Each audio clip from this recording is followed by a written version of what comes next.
Hello guys, I'm here to make a quick video about our flat earth map. A common argument from globe believers is that the globe, actually the flat earth map, is the globe being spread out. But in fact it's quite the contrary. So in chapter 21 of my book 16 Emergency Landings Proving Flat Earth, I covered the flat earth map, and I'm going to read here just as I have in my book. I have to confess that I have never in my whole entire life heard the name Al-Biruni until I watched a series of videos on YouTube called Flat Earth Clues by Mark Sargent. As I researched about the flat earth, I had to examine each claim and make sure that everything being said in the videos I watched and in the books and websites I read were true. On the left is a picture of Al-Biruni, the Persian astronomer credited to be the creator of the flat earth map that came to be known as the AE map or the Azimuthal Equidistant projection map. Al-Biruni was born on September 15, 973 AD in Uzbekistan and died on December 13, 1048 AD in Afghanistan. We can safely say that the flat earth map is at least 1,000 years old. Now, this is a very important information because the first globe, it's right here.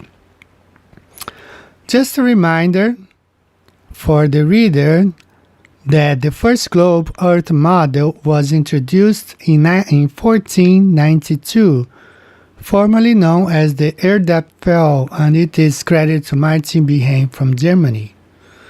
So the first globe was introduced in 1492, but the flat earth map was created between 973 AD to 1048 AD.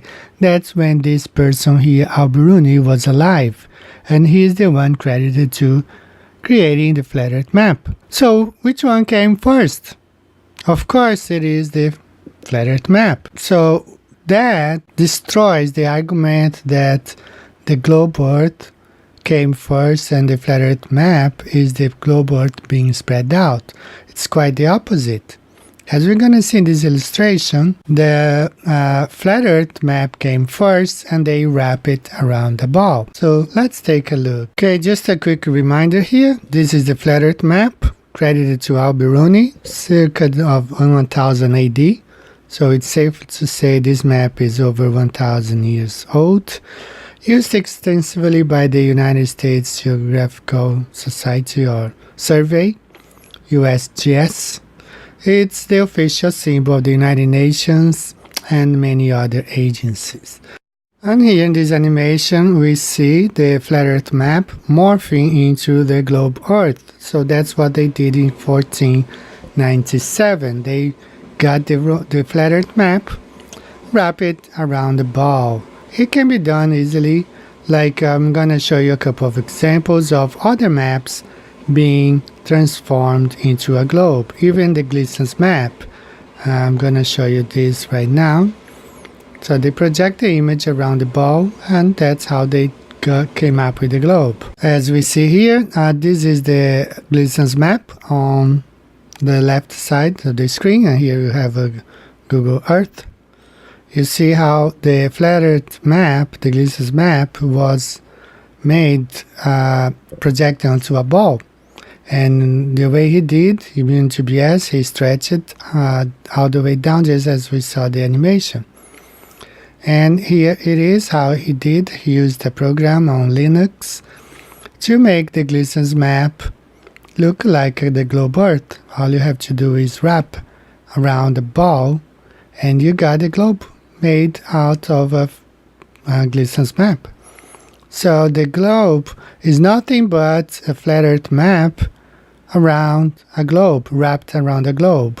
It's not the other way around because the flat earth map came first.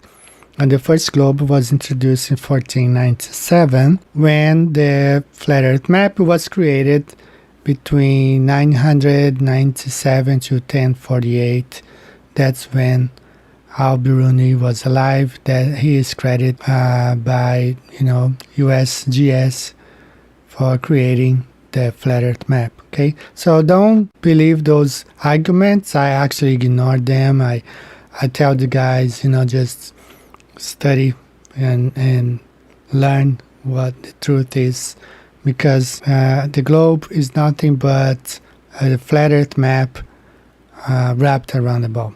Alright guys, that's all for today. God bless you all. See you next time. Bye bye.